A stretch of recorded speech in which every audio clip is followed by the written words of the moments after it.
सियासत के लोकतांत्रिक प्रणाली में जब राजनेताओं का अहंकार अपने चरम पर पहुंच जाता है, जमीन छोड़कर आसमान पर पहुंच जाता है, तब राजनेताओं के अहंकार को आसमान से जमीन पर लाने का काम करती है देश के लोकतांत्रिक प्रणाली में विश्वास करने वाली जनता। और कुछ इसी ढंग से राजस्थान की जनता ने भारत के प्रधानमंत्री नरेंद्र मोदी और उनके गृह मंत्री अमित भाई शाह के अहंकार को आसमान से जमीन पर लाने का काम किया है। जैसा कि आपको पता होगा कि वर्ष 2023 में संपन्न हुए 5 राज्यों के विधानसभा चुनाव में भारतीय जनता पार्टी को छत्तीसगढ़, मध्य प्रदेश और राजस्थान में पूर्ण बहुमत का सरकार बनाने का मौका मिला। वहीं तेलंगाना में कांग्रेस की सरकार बनी और मिजोरम में एक नई नवेली पार्टी सरकार बनाकर निकल गई। लेकिन भाजपा के जीते हुए तीनों राज्यों में मुख्यमंत्री का फैसला विधायकों के बहुमत के द्वारा नहीं हुआ। कहीं न कहीं पूरा देश जानता है कि भाजपा शासित तीनों राज्यों के मुख्यमंत्री का फैसला पर्ची के द्वारा हुआ है और ये पर्ची भेजा गया है नरेंद्र मोदी के द्वारा, अमित भाई शाह के द्वारा। लेकिन पर्ची शासित राज्य राजस्थान की जनता ने अमित भाई शाह को और भारत के प्रधानमंत्री नरेंद्र मोदी को तमाचा जड़ दिया है।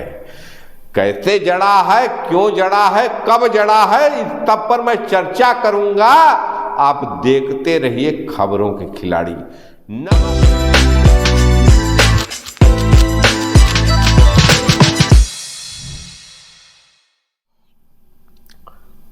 नमस्कार, मैं पंकज कुमार सिंह और आप देख रहे हैं खबरों के खिलाड़ी। खबरों के खिलाड़ी की हिस्सों में मैं चर्चा करूंगा लोकसभा 2024 के परिप्रेक्ष्य में राजस्थान और मध्य प्रदेश के राजनीति की।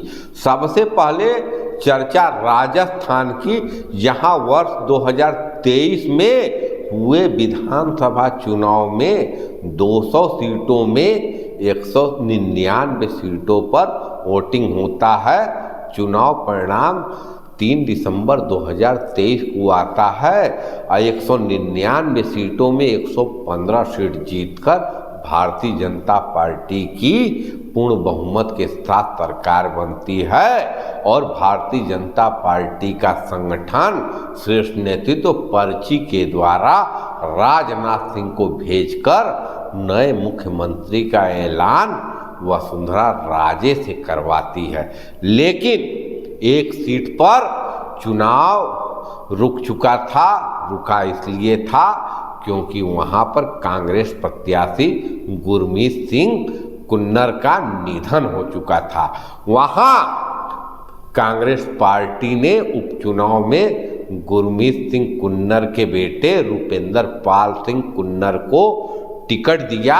वहीं भारतीय जनता पार्टी ने सुरेंद्र पाल सिंह टीटी को टिकट दिया, जो 2003 में वसुंधरा राजे के कैबिनेट में मंत्री थे और 2013 में वसुंधरा राजे के कैबिनेट में मंत्री थे। मंत्री तो 10 साल रहे, लेकिन तमाचा कहाँ राजस्थान की जनता ने दिया, इस बात को समझिए।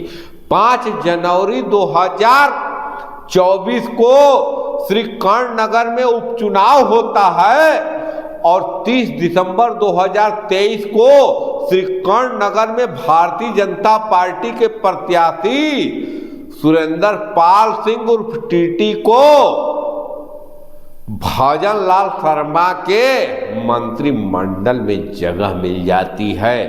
चुनाव आचार संहिता की धज्जी उड़ जाती है और हिंदुस्तान भारत के इतिहास में पहली बार होता है कि कोई प्रत्याशी चुनाव होने के पहले ही मंत्री पद का शपथ ले लेता है।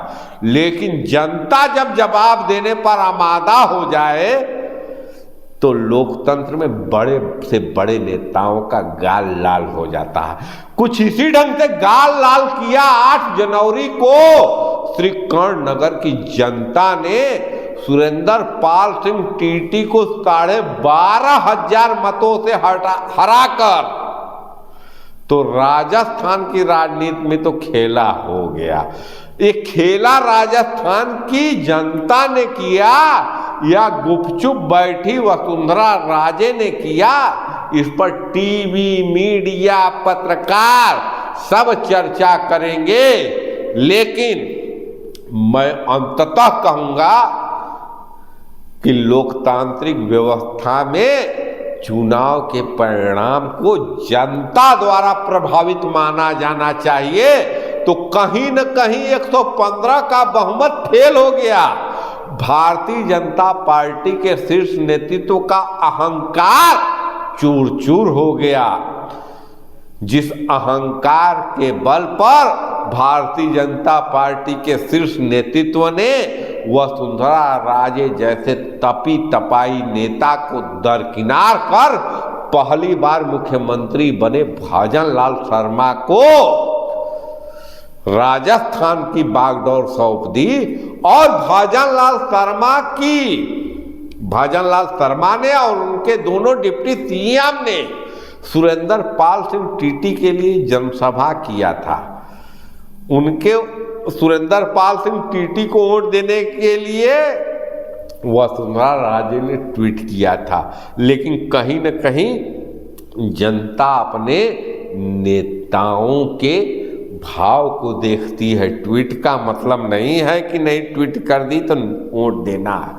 तो कहीं न कहीं राजस्थान की जनता ने लोकसभा 2024 के चुनाव के पहले वसुंधरा राजे को दरकिनार करने का जो शीर्ष नेतृत्व का फैसला था उसका जवाब शीर्ष नेतृत्व को दे दिया है।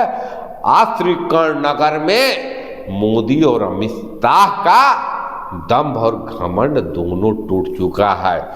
क्योंकि जिस ढंग से एक प्रत्याशी को मंत्री बनाया गया था, यहाँ कहीं न कहीं भारतीय जनता पार्टी के शीर्ष नेतृत्व का दंभ और अहंकार ही था कि मंत्री बनाइए सुरेंद्र पाल सिंह टीटी को, ये विधानसभा जीतने जा रहे हैं। लेकिन जनता ने गाल लाल कर दिया है। अब शायद सहला रहे होंगे अमित शाह भी और शायद सहला रहे हैं अपने गाल को नरेंद्र मोदी भी। जिस ढंग से वसुंधरा राजे को दरकिनार कर भजनलाल शर्मा को मुख्यमंत्री बनाया गया तो उसका जवाब तो जनता दे दी।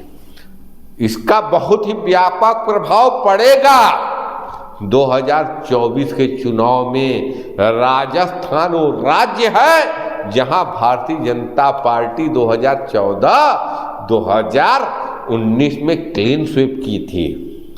क्या 2024 में भारतीय जनता पार्टी वसुंधरा राजे को हाशिए पर रखकर क्लीन स्वीप कर पाएगी? इस पर सवाल उठेगी और सवाल जनता उठाएगी, जवाब भी जनता देगी। नरेंद्र मोदी और अमित शाह को निगाह बनाकर रखने की जरूरत है राजस्थान पर।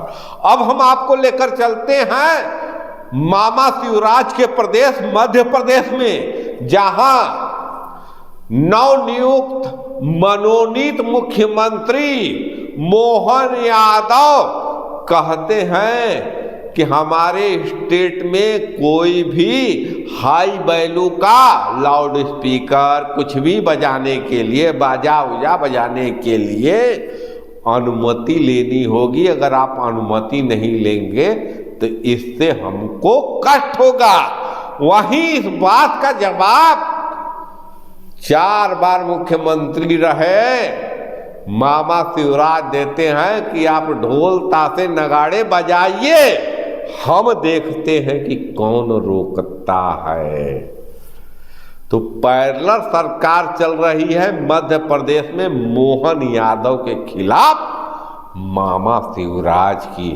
निगाहें जरूर होगी मोदी और अमित शाह की, क्योंकि भारतीय जनता पार्टी का इंटेलिजेंट ब्यूरो इतना तेज है, राज्य से लेकर केंद्र तक बस इंटेलिजेंट ब्यूरो पर ही भारतीय जनता पार्टी का शीर्ष नेतृत्व चल रहा है। तो इंटेलिजेंट ब्यूरो से मामा का घर मैं जो कह रहा हूं, एक कहीं न कहीं मामा का घर मध्य प्रदेश में, मध्य प्रदेश के मुख्यमंत्री आवास से बाहर अगर कोई पैरेलल सरकार चल रही है, कोई समानांतर सरकार चल रही है, तो सरकार चल रही है 4 बार के मुख्यमंत्री शिवराज सिंह चौहान की। जिस ढंग से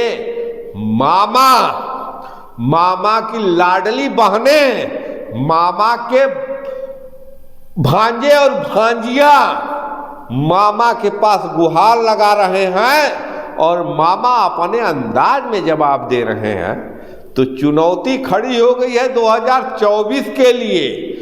जहां से भारतीय जनता पार्टी को मनोबल मिला था, जिस मध्य प्रदेश और जिस राजस्थान के विजय का मनोवैज्ञानिक लाभ भारतीय जनता पार्टी का शीर्ष नेतृत्व 2024 में लेना चाहता था, कहीं न कहीं उनके थोपे गए पर्ची वाले मुख्यमंत्री पर राजस्थान की महारानी और मध्य प्रदेश के मामा भारी पड़ते दिख रहे हैं। बहुत ही दिलचस्प हो चली है 2024 की राजनीति। एक तरफ भारतीय जनता पार्टी का शीर्ष नेतृत्व महंगाई, बेरोजगारी जैसे तमाम मुद्दों को राम मंदिर के भव्य अनावरण के मुद्दे में दबा देना चाहती है, वहीं भारतीय जनता पार्टी के शीर्ष नेतृत्व द्वारा हाशिए पर डाले गए भारतीय जनता पार्टी के ही नेता भारतीय जनता पार्टी के लिए 2024 में खतरा बनने जा रहे हैं। और कहीं न कहीं अहंकार के चलते, अपने एरोगेंट के चलते मोदी और अमित शाह को इस बात का आभास नहीं है। ये उत्तर भारत की राजनीति है, जब भी देगी छप्पर फाड़ कर देगी और जब भी लेगी आपका चड्डी बनियान उतार कर लेगी। शायद एहसास नहीं है गुजरात के नेताओं को, शायद एहसास नहीं है मोदी और अमित शाह को कि उत्तर भारत 2024 में किस ढंग से जवाब देने वाली है। अब बेशक टीवी पर दिखा रहे हैं कि राम आने वाले हैं, राम छाने वाले हैं। अरे राम तो सदियों से रहे हैं, ग्रामीण इलाकों की जनता के दिल में रहे हैं, ग्रामीण इलाकों की जनता के मन में रहे हैं।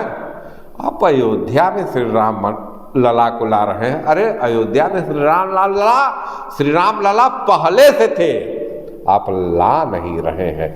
आप कहीं न कहीं अयोध्या में श्री राम लला को भजा रहे हैं। लेकिन जिस ढंग से 2023 विधानसभा चुनाव परिणाम के बाद एकमात्र हुए उपचुनाव में राजस्थान की जनता ने तमाचा मार दिया है, और जिस ढंग से बेरोजगार कर दिए गए हैं मध्य प्रदेश के पूर्व मुख्यमंत्री मामा शिवराज, तो बहुत बड़ी चुनौती खड़ी होने वाली है। हिंदी भाषी बेल्ट में जहां क्लीन स्वीप का सपना आप देख रहे हैं, वहीं उत्तर प्रदेश में आपके लिए चुनौती खड़ी है। और उत्तर प्रदेश कहीं न कहीं प्रभावित करेगा राजस्थान को, प्रभावित करेगा मध्य प्रदेश में को। और जिस ढंग से मध्य प्रदेश के मुख्यमंत्री तलवारें भांज रहे हैं युवा की सड़कों पर, तो एक कहीं न कहीं खतरे की घंटी बज चुकी है भारतीय जनता पार्टी के शीर्ष नेतृत्व के अहंकार के लिए।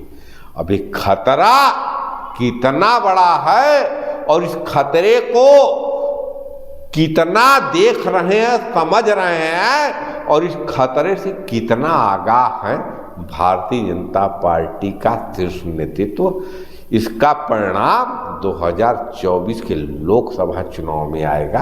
क्योंकि अब कोई चुनाव नहीं होने वाला है। आपने उत्तर प्रदेश के घोसी का उपचुनाव का परिणाम देख लिया, जहां एक पिछड़े को एक सवर्ण ने हरा दिया, एक सवर्णवादी पार्टी पिछड़ा लड़ाती है और एक पिछड़ों की पार्टी सवर्ण लड़ाती है, तो राजनीति का खेला है। यहाँ की खिचड़ी जो पक रही है, इसका परिणाम 2024 में क्या आएगा, ये बहुत देखने वाला चीज होगा। इस पर दिलचस्पी के साथ निगाह बनाकर रखिए। लेकिन वसुंधरा और मामा आज भी खतरा है और श्रीकर्ण नगर की जनता ने मोदी और अमित शाह को तमाचा मार दिया है।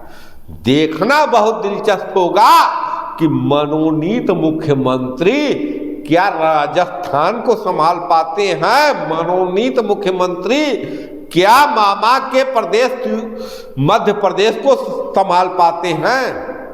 इन सब पर हमारी भी निगाहें हैं और देश के तमाम राजनैतिक टिप्पणीकारों, टीकाकारों की निगाहें हैं, विश्लेषकों की निगाहें हैं और साथ में साथ देश की जनता की भी निगाहें हैं। आप देखते रहिए खबरों के खिलाड़ी। जय हिंद, जय भारत, नमस्कार।